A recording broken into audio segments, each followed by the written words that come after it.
Welcome back to Spiritual Investigations. We've had such a crazy night tonight, and I'd like to tell you folks in a roundtable discussion exactly what each one of us experienced, because we were here for all day, all night, and we each individually experienced some things, and we each collectively experienced some things. So I guess I'll start with you, John, because you were isolated in the padded room, which I think we were told by the owner, John Hambrick, they would put like the worst of patients and lock them in that room, right? Correct. So what did you experience when you were in there? Well, I I was sitting in a chair, and I had the Remy pod going on, and I was asking a series of questions, and every time I would ask a question, it would answer it. Do ghosts exist? Beep once for yes, twice for no. And I asked if it was male or female, and it blinked that it was a male. And so it kind of changed, though, every time I would ask this, I would go back and ask it another question, are you female or male? And it would then say it was a female. So at the end of the day, it was just playing games. It was trying to trick me. Sure. And, but I asked how long it'd been here, and was it part of the staff that was performing their medical here, and it blinked no when I asked that question, and but it was kind of trying to throw me off. Sure, which is what they'll do. They're very deceptive. And so what you had done was actually to preempt a little bit of that. You had discussed with whatever spirits might be there that if they were there to blink once for yes and twice for no, correct? Correct. On the lights? Yep. On the pod? Yep. How about we have a communication here? You beep one short for yes, two shorts for no. No, that's not short. Is that a yes? I got you. Thank you. That's shorter. And every time I would open the door, the light would go out, and as I went to go close the door, every time it would go crazy. The lights would just flash, red, green, simultaneously. So it hates when I shut this door. Watch this. Immediately wants to. It doesn't like that. You don't like having the door shut? But it did not like it when I was trying to close the door. And did you feel anything of a presence inside the room as well? I did. I kind of felt, a little nauseous to my stomach, and I normally don't feel that way, but there was definitely some activity in that room.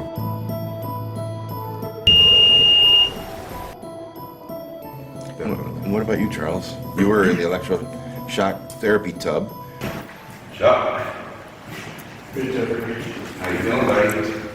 Feeling a little uncomfortable, but for the most part, okay. Which we found out 4 patients in the past had died in that tub. I don't doubt you that they felt uncomfortable. 4 people died in this tub during therapy.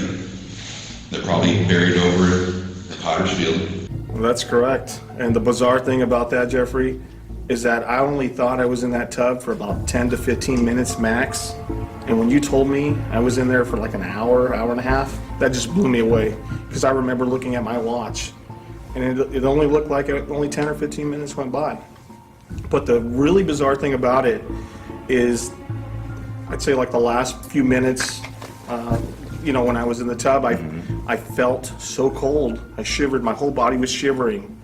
And I smelt like a very faint smell of roses and honeysuckle, like a perfume. It was like a perfume you really don't, it's like something that's not in our typical days. Grandma's perfume. Exactly, right? Yep. Exactly. And after I smelled that, I got this awful feeling in my stomach, like I wanted to vomit. And it wouldn't go away. And it like took all the energy out of me. And I was spent. I could not honestly move forward. I couldn't do any more. And you had the EMF meter in the tub, and it didn't register any type of fluctuation in baseline milligauss or temperature. I don't leave you alone. Let's do this. The temperature would fluctuate. You know, it would fluctuate maybe 3 or 4 degrees, but that's crazy. I was in a sealed room. There was no windows open or any ventilation or anything like that, and that was a bizarre thing. But I did get, I did ask, for some names, tell me who you are, and it did mention a few names.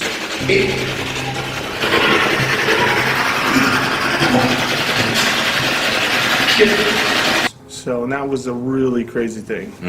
So something intelligent was speaking back to you through the ghost Absolutely, box. there's no doubt about that. Okay. And personally myself, in the hallway, visiting here previously, I was walking back by the bathroom and I heard a disembodied voice say, "Hey."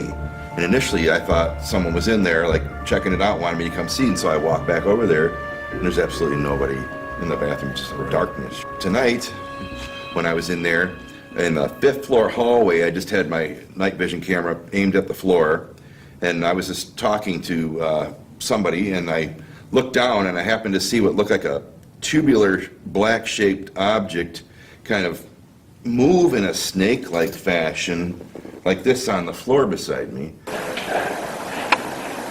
You just gonna slither around by me, are you?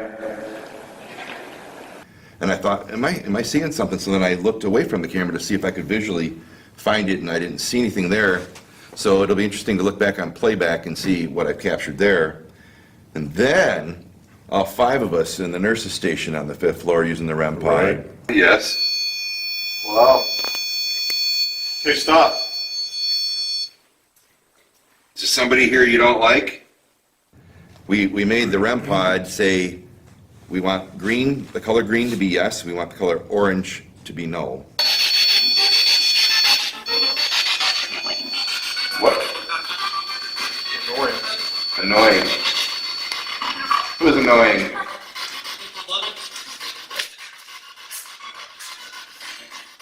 Show yourself! Where are you hiding? In the wall? Which wall?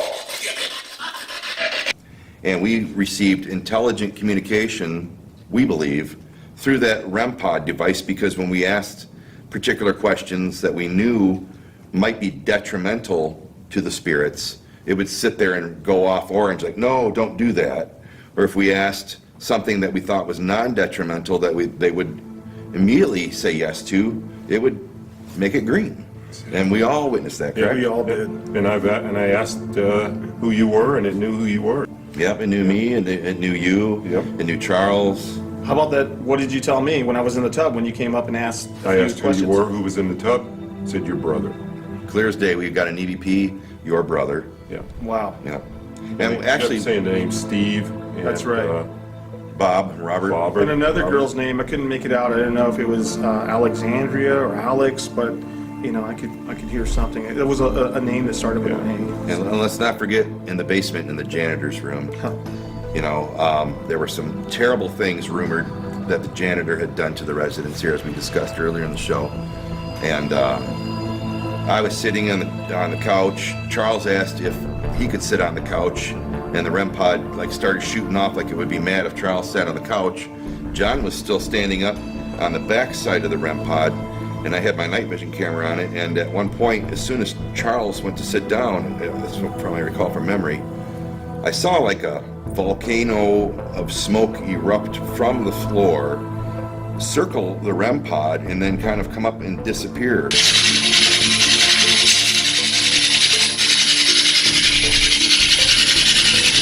Whoa. And I did not see it visually, but my camera had captured that. And I thought, Wow. Yeah. nobody was moving. It wasn't like somebody stomped their foot and created a dust pile. Yeah.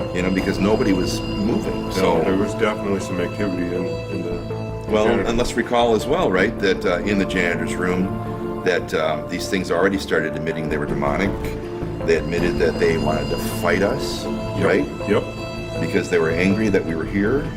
Yep. Because we are the Demon Hunter Society, We are. and we use the Word of God to expel demonic entities from people's lives.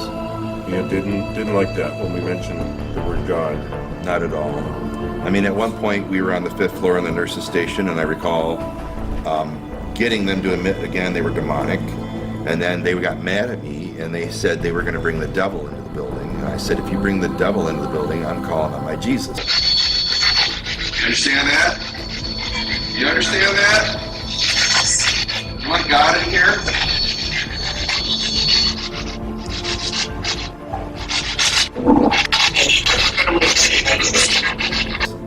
And then it's like, no, it's going off orange, wasn't it? No, don't. And then it actually got angry when I brought up Jesus' name again, and it just lit the whole REM pod up with a red light, Right. which it hadn't done at all. Yeah. Right? So Correct. they were angry, but... You understand that? You understand that? You want God in here?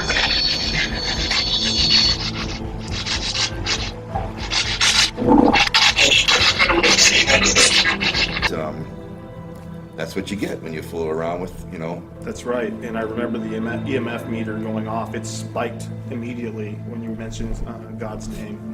And we kept hearing banging and knocking in that room. Yes. So when we went back into that back room, we couldn't hear it anymore. That's right. Did you hear that? Yep. But we did find the word Bob written on the wall. I love Bob. Exactly. Yeah. So we've gotten a lot of EMF activity. We were down in the basement and it spiked to 200.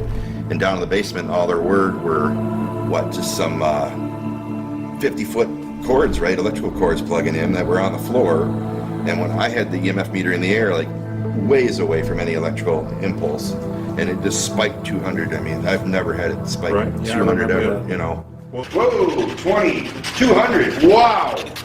Where are you? It's just when I first walked into the building and walked up to you, first words came out of the meter was, "Hi, John." Yeah, I was sitting in front of the laptop computer. We had a spirit box running on there for the entire time, and it mentioned my producer's name, it mentioned my name, and then my teammate John shows up and he's going to show me his new camera, and it just immediately, it's clear as day, "Hi, John." And then the owner's name too. Yes, it mentioned the owner's name as well. Sure did. Yeah, so we know that Eloise is full of spiritual activity, and that's what we came for, and I believe that's what we captured, so No doubt Definitely. about that. yes. Yeah. So there's definitely something here.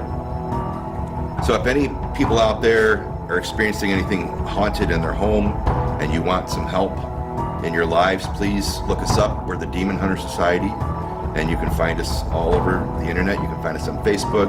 We have an external website, and there'll be a phone number on there for you as well. So thank you very much. Thank you. Thank you.